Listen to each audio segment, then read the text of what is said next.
오늘 제목을 믿음의 분량, 그리고 분수에 맞게 이런 제목으로 로마서 12장 3절을 중심해서 말씀을 드릴 텐데 잘 들으시고 은혜를 받음으로 주님의 사랑을 깨닫고 주님과 동행할 수 있는 우리 성도들 다 될 수 있기를 주의 이름으로 축원합니다. 성경에서 말씀하고 있는 오늘 로마서에서 말씀하고 있는 분수에 맞게 믿음의 분량, 이런 말은 부피, 크기를 말하고 있습니다. 그 양을 말하고 있습니다. 한문에서는 나눌 뿐, 헤아릴 양, 양을 헤아린다, 얼마나 크냐, 부피가 얼마나 되냐, 그런 것을 말하고 있습니다. 예를 들면은 분수에 넘치는 사치는 하지 말아라, 분수에 맞게 살아라, 분수를 알아야 한다, 그런 말을 씁니다. 근데 그 기준점이 사람마다 달라요. 어떤 사람은 한 끼 식사를 몇십만 원짜리 할 수 있고 어떤 사람은 분수에 맞게 8천 원짜리 먹을 수도 있습니다. 잘 생각하면은 분수라는 것은 각각 사람마다 다르다 하는 걸 알게 되겠고, 나이에 따라서 다르고 배운 지식에 따라서도 다르게 계산됩니다. 그러므로 똑같이 적용되진 않는다 하는 말씀을 먼저 드립니다. 그런데 이 분량이라는 것, 분수라는 것, 또 다른 말로 하면 그릇이라고도 합니다. 아주 작은 그릇도 있고 늘 쓰는 우리 밥그릇 같은 것도 있고 큰 것을 담는 다라나 양푼 그런 것도 있습니다. 그런데 이런 그릇은, 이런 분량은 하나님께서 주시는 거예요. 타고 태어난다, 그렇게 말합니다. 태어나면서부터 부모님의, 조상님의 유전자를 받아서 통이 큰 사람이 있고 짜잘한 사람도 있어요. 그럼 큰 사람만 쓰느냐? 아닙니다. 자잘한 것도 그 나름대로의 요긴하게 쓰여집니다. 그래서 로마서 12장 3절을 우리가 봤잖아요.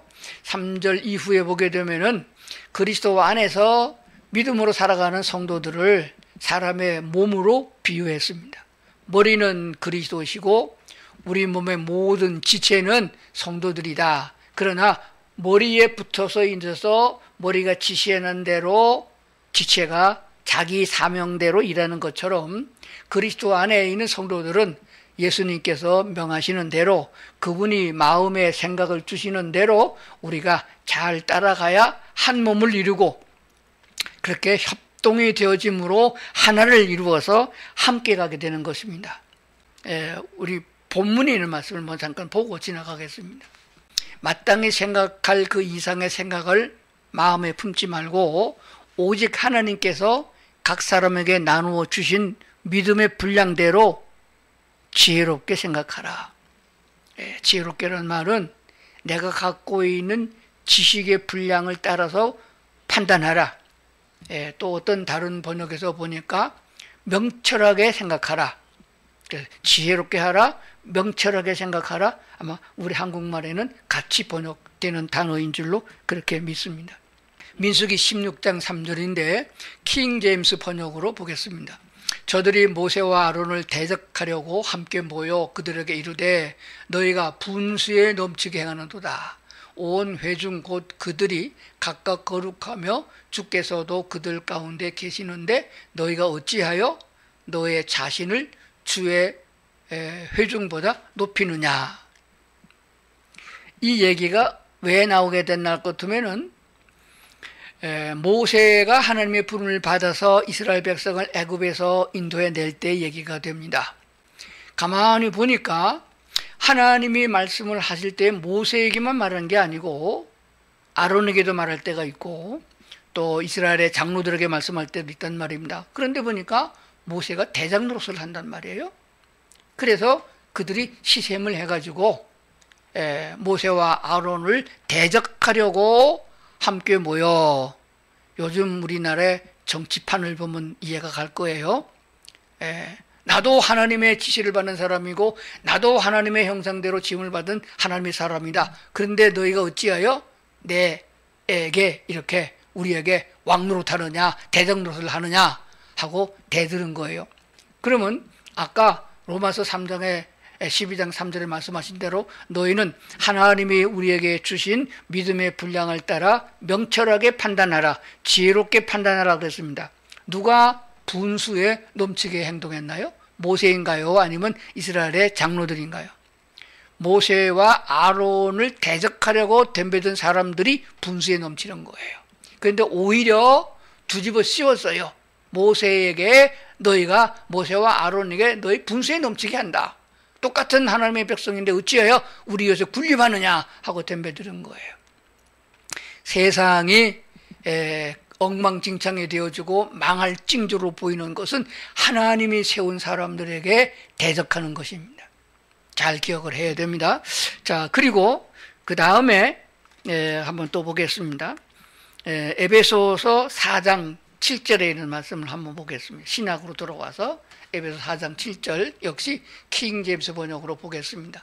그러나 그분께서 우리 각 사람에게 그리스도의 선물의 분량대로 은혜를 주셨다니, 하나님께서 우리에게 각각 몸의 지체에게 그 각각 사명을 주신 것처럼 선물로 주신 것이다.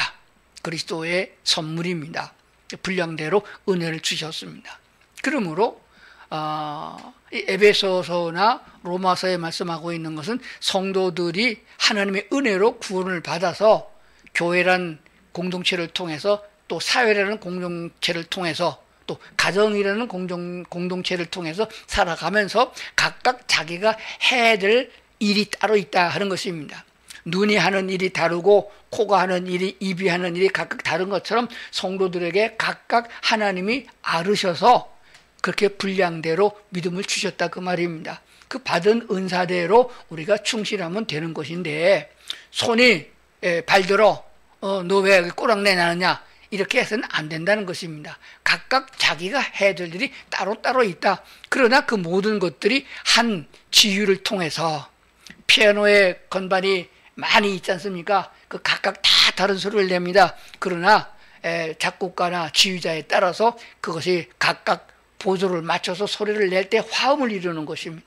그러므로 둘 이상의 모인 단체, 가정이나 사회나 교회나 간에 각각 하나님이 내게 주신 그 은혜를 따라서 내가 해야 될 일을 조화를 이루어야 된다. 하나님, 즉 성령님의 인도를 따라서 맞춰 나가야 된다 하는 말씀을 주고 있는 줄로 믿습니다. 우리가 이 세상에 살아가면서 제일 소중하게 여기는 게 뭔가요? 많이 있지만은 보편적으로 소중하게 여기는 것, 귀하게 여기는 것은 재물입니다. 아이들도 조금만 자라게 되면은 아주 돈을 움켜쥐면 안 내놓으려고 그래요. 아주 돈이 중요한 걸 압니다. 그래서 사회가 온통 돈으로 말미암아 물질 만능주의가 됐고, 물질 때문에 고개를 숙이고 불의를 행하고 부정을 저지르는 것을 많이 봅니다. 하나님은 뒷전이에요.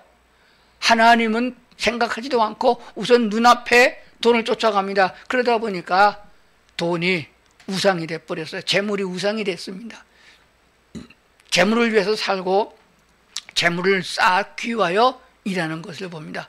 그러나 결국 그것은 다 사라지고 날아간다고 했는데, 그 하나님의 말씀을 한쪽 귀로 듣고 한쪽 귀로 흘려버리기 때문에 나이는 먹어가고 하나님의 심판대 앞에 설날은 가까워지는데도 아무런 준비를 못하고 있는 성도들을 봅니다. 그래서는 안 된다라고 하는 말씀이 되어집니다. 그래서 고린도후서 9장에 있는 말씀을 한번 들으면서 지금까지 설교를 듣고 있었던 내용 중에 얼마만큼 받아들이느냐 하는 말씀을 드리려고 생각을 합니다.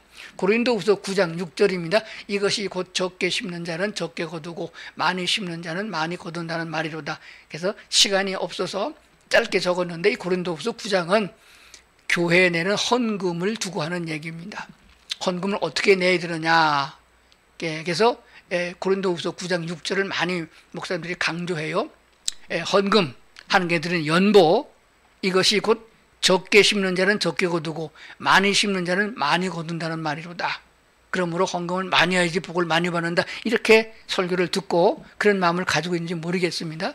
이 성경 구절을 조금 원본에 가깝게 번역한 킹제임스로 보겠습니다. 다만 내가 말하는 바는 이것이니 곧 인색하게 뿌리는 자는 또한 인색하게 거둘 것이고 풍성하게 뿌리는 자는 또한 풍성하게 거두리라는 것이다. 조금 더 이해가 되겠지요?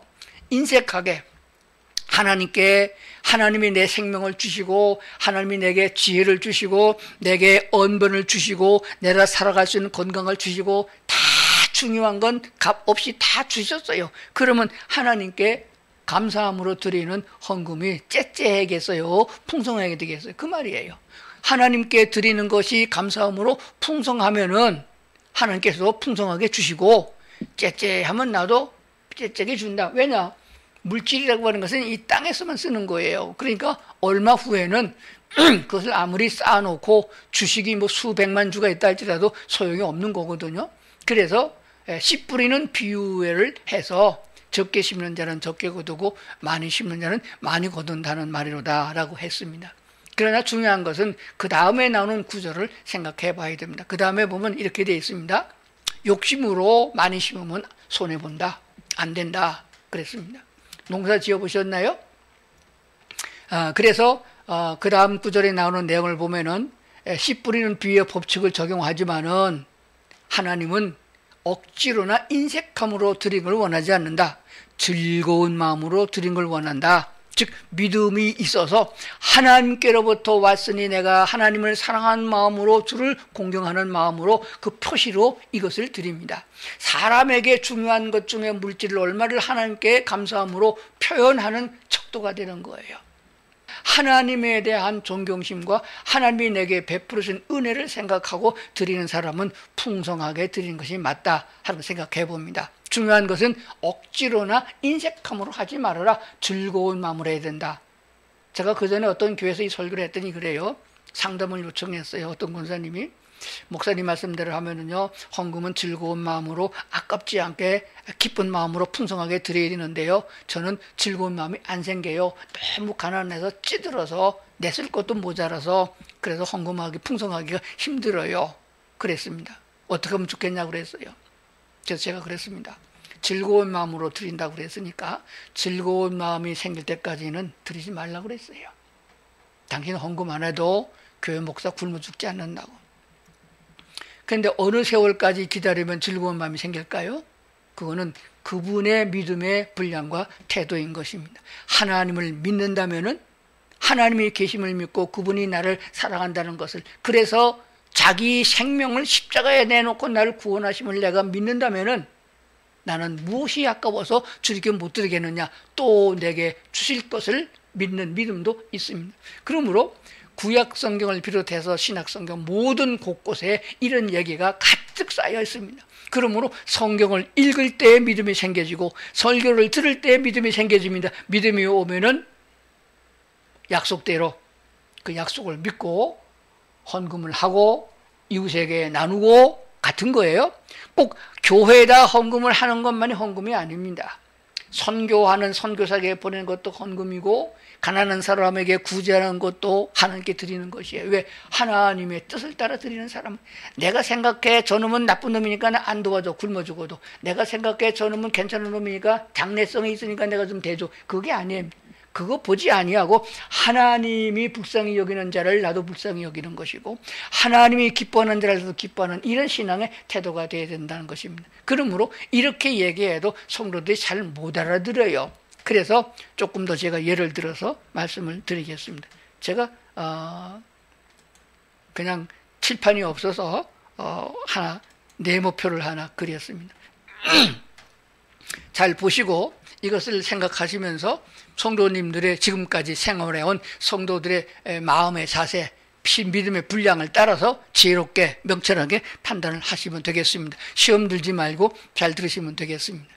여기서 이렇게 흑색으로 갈색으로 표현되어진 그 네모가 여러분들의 마음밭이에요. 마음밭, 내 마음의 밭을 말하는 것입니다. 내 마음밭이 작아요. 믿음이 적다 그 말입니다. 한 평이에요. 한 평 아시죠? 3m, 3.3m 합니다. 얼마 안 돼요. 들어놓을 수도 없습니다. 교도소 독방이 2평쯤 돼요. 그러니까 작지요. 그러면 난 믿음이 적어요. 뭐 나 교회 집사가 되긴 됐지만 뭐 교회 20년 다니는데 믿음이 별로 없어요. 그런 분이 있어요. 뭐 그럼 당연하지요. 믿음이 안 자랐으면 그런 거죠. 그러면 한평인 사람이 그 한평에 알맞게 심어야 됩니다. 예를 들어서 콩을 심는다고 보겠습니다. 콩도 그냥 콩이 아니고 검은 콩, 서리태 콩, 그 비쌉니다.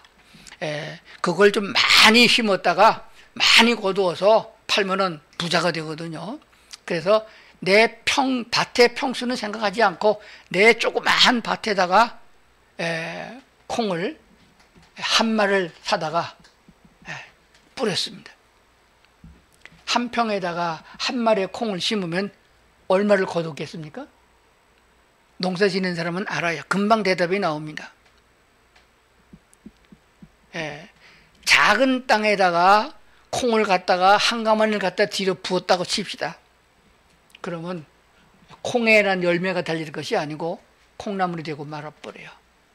믿음도 없는 주제에 내가 먹을 것도 없는데 내가 당장 살아가기도 어려운데 목사님이 또 부흥회할 적에 보면은 이렇게 성경구절 고린도후서 9장을 들어가지고 많이 심는 자가 많이 거둔다 이 말이 이루다. 그렇게 풍성하게 드려야 된다. 그래가지고 셋방에 있는 거 전세 빼가지고 건축원금 내고 있는 거 빌 의대에다가 빚어가지고 헌금 내고 왜? 욕심에 많이 거두려고. 그러므로 지혜롭게 생각하라, 명철하게 생각하라, 믿음의 분량을 생각해 보라 하는 것입니다. 그러므로 헌금만을 강조하는 것은 종교지 사입이지 기독교의 본질은 아닙니다. 잘 생각하셔야 됩니다. 그렇구나. 이유진 목사 오늘 설교를 들어보니까 헌금은 안 해도 되는구나. 나도 믿음이 적으니까 내가 먹기도 모자란다. 그래서 가만히 있으면 되겠다 하는 것입니다. 그러면 평생 살아도 그 꼬라지에서 벗어나지 못합니다. 그렇게 살아야 되는 거예요. 하나님께서 부어주시는 것은 우리가 이 땅에서 찌찌하게 살아가는 걸 원하지 않습니다. 우리에게 풍성하게 부어주시는 거예요. 능력을 따라서 주시는 겁니다. 우리가 다 건강하고 기쁘고 감사하고 찬양하고 하나님신 모든 만복을 누리며 살도록 하나님이 원하신 거예요. 근데 왜 그렇게 살아가느냐 하는 것입니다. 가만히 생각해 보면서 내가 전에는 내 방식대로 살았는데 예수 그리스도를 나의 주로 영접하고는 주의 음성 듣는 훈련을 하게 된 겁니다. 주께서 뭐라고 말씀하시는가를 따라서 조금씩 믿음을 넓히고 행동의 반경을 넓혀나가면서 하나님의 은혜를 받고 그 은혜 가운데서 살아가야 된다 하는 말씀이 됩니다. 반대로 밑에 있는 큰 넓은 땅이에요. 나는 교회도 오래 다니고 성경도 많이 알고 직분도 아주 장로도 받고 그래서 나는 큰 믿음을 갖고 있습니다. 그래서 만평으로 잡았습니다. 한 평에 비하면 뭐 만배나 크잖아요. 만평이나 가졌는데 그 땅에다가 헌금을 내는 건 좀 아까워요. 이것 갖고 내 이름을 내가 존경받고 내가 칭찬받을 수 있도록 무슨 자선단체에 기부하고 무슨 방송국에 갔다가 뭐 몇 억씩 기부하고 그렇게 해놔야 그 사람이 행색도 나고 기분도 좋은 거 아니겠어요? 그래서 뭐 무명으로 헌금하고 그것도 어렵잖아요. 그러니까 교회에다가 헌금을 많이 내봤자 우리 목사님 지가 다 먹을 거고 헌금 내봤자 우리 교회는 선교도 안 하는데 뭐 그래고는 헌금을 조금 하는 거예요. 그리고 따지고 보면은 크게 뭐 남 도와주는 것도 없고 하는 게 없어요. 자기가 자기를 나타내는 것밖에 없습니다. 그래서 만평이나 되는 땅에다가 콩을 이렇게 한 홉을 갖다가 심었어요. 안 할 수는 없으니까 좀 한 거예요. 그럼 어떻게 되겠어요? 그 땅에서 얼마나 거뒀겠어요? 잡초가 무성해가지고 족식이 자라지 않습니다. 다 갈아엎어버려야 됩니다. 사도행전 4장과 5장에 나오는 얘기를 잠깐 하겠습니다. 거기 보면은 초대교회가 나옵니다. 제일 처음에 생겨진 교회 모습이 나와요. 하나님께서 사도 바울을 통해서 주의 12 제자를 통해서 복음을 전파해서 아주 하루에도 몇천 명씩 막 회개하고 구원받는 역사들이 일어났습니다. 교회가 세워졌어요. 그래서 그들은 교회에서 모여서 떡을 떼고 교제하고 은혜를 나누고 방언도 하고 막 그랬습니다. 그런데 그들은 하나님의 말씀을 듣고 보니까 우리는 이 땅에서 살 사람이 아니고 주님이 약속하신 대로 하늘나라로 이사를 갈 사람이다. 다 버리고 갈 사람이다. 그러면 이거 뭐 땅이나 뭐 논이나 밭이나 이거 가지고 있으면 뭐 하겠느냐. 막 팔아가지고 사도들의 발 앞에 갖다 놨어요. 그래가지고서 칭찬도 받고 그걸 또 가난한 사람들도 공동 나눠주게 된 겁니다. 그걸 보고 우리도 또 교회도 오래 다니고 교회 주인 역할을 하는 안수 집사도 되고 그러니까 우리도 갖다 팔자. 어떤 두 내외가 그렇게 상의를 했습니다. 그 사람들의 이름이 나와요. 아나니아와 삽비라, 들어본 얘기죠. 그래서 그들도 팔았습니다. 그래서 갖다 내고 그리고 좀 칭찬 좀 받겠다 생각했는지 모르겠어요. 그런데 사도들이 그때는 성령의 은혜가 충만해가지고 그 마음을 알고 있었어요. 팔고 현찰을 만들어 보니까 아까운 거예요. 그래서 얼마를 감춰놓고 모양 내기는 파는 거 다 갖고 왔습니다. 우리도 땅 팔아서 갖다 바쳤습니다. 집 팔아서 바쳤습니다. 그냥 누가 보여 파는 건 다 아는 얘기고 얼마를 감춘 거는 모르잖아요. 그랬다가 사도들에 의해서 그들이 결국 죽임을 당한 것을 보게 됩니다. 성령께서 하나님께서 진노하신 겁니다. 감히 하나님을 속여? 그런 것이 되었습니다.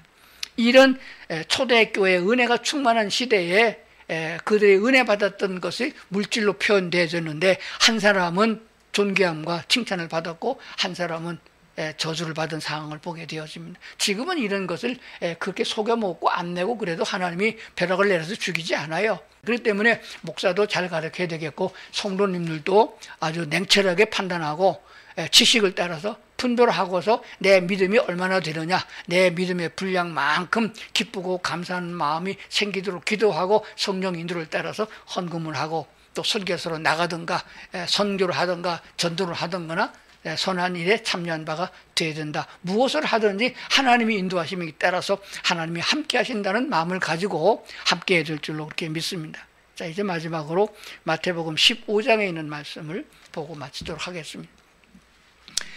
마태복음 15장 28절에 보면은 이에 예수께서 대답하여 이르시되 여자야 내 믿음이 크도다 내 소원대로 되리라 하시니 그때로부터 그의 딸이 나으니라. 이렇게 병 고쳐진 얘기가 나와요. 흉악하게 귀신 들린 딸을 예수님께 데리고 와가지고 고쳐주소서 했던 사람이에요. 근데 그 사람은 이방인입니다. 유대인들은 선민이라는 선택된 민족이라는 자만을 갖고 있기 때문에 이방인들을 계취급을 했습니다. 그런데 이 귀신 들린 딸을 예수께 고쳐달라고 왔던 여자는 이방인이에요. 예수님도 그에게 말하기를 자식에게 아들에게 먹이려고 준비했던 떡을 개에게 줄 수 있겠느냐 이렇게 말한 게 그 말은 무슨 말인가 하면은 그 여인은 이방인이기 때문에 나는 유대인들 본 이스라엘의 본 자손들을 구원하러 온 자가 아니냐. 그런데 내가 어찌하여 내게 그 축복과 그 기적을 나타내 주겠느냐 그런 식으로 말했을 때 그 여인이 말하기를 주여 옳습니다.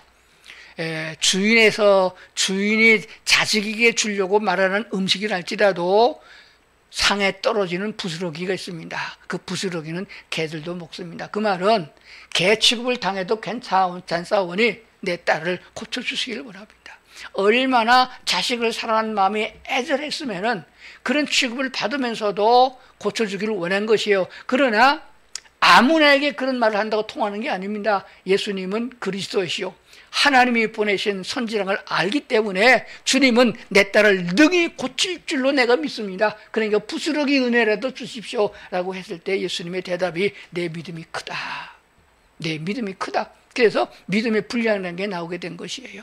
그러려면 어떻게 해야 됩니까? 믿음을 크게 해야 복을 많이 받게 되겠고 하나님 나라나 사회에서나 어디서나 쓰임받는 자가 될 것입니다. 그러나 무리하지 말라. 억지로 하지 말아라. 허망하게 꿈을 꾸지 말아라. 먼저 믿음을 키워야 된다라고 한 사실입니다.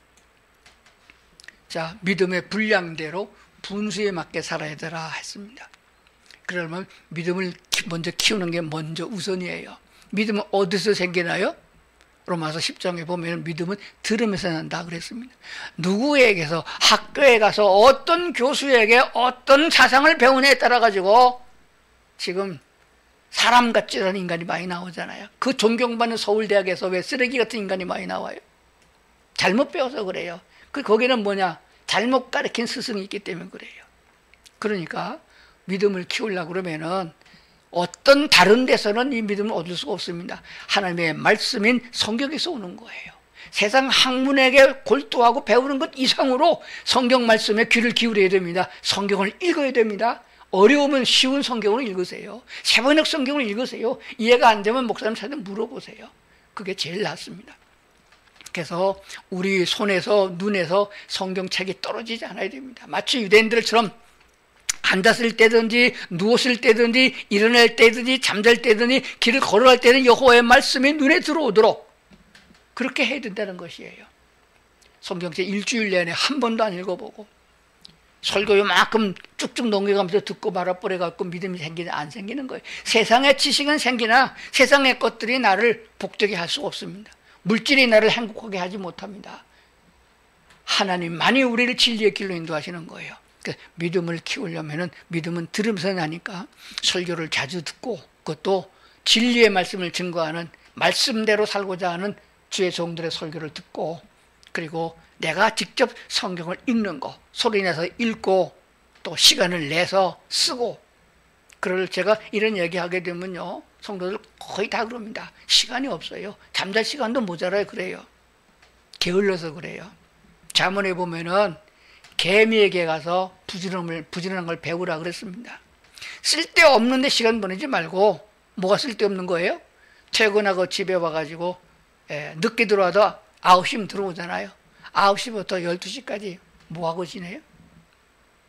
텔레비전 꺼버려야 돼요. 아니 아주 없애버리는 게 나아요. 텔레비전 없애면요 또 핸드폰 들고 보잖아요. 그게 습관이에요. 넉넉 잡고 11시에만 잠을 자고 새벽 5시에만 일어나면요 잠 충분히 잡니다.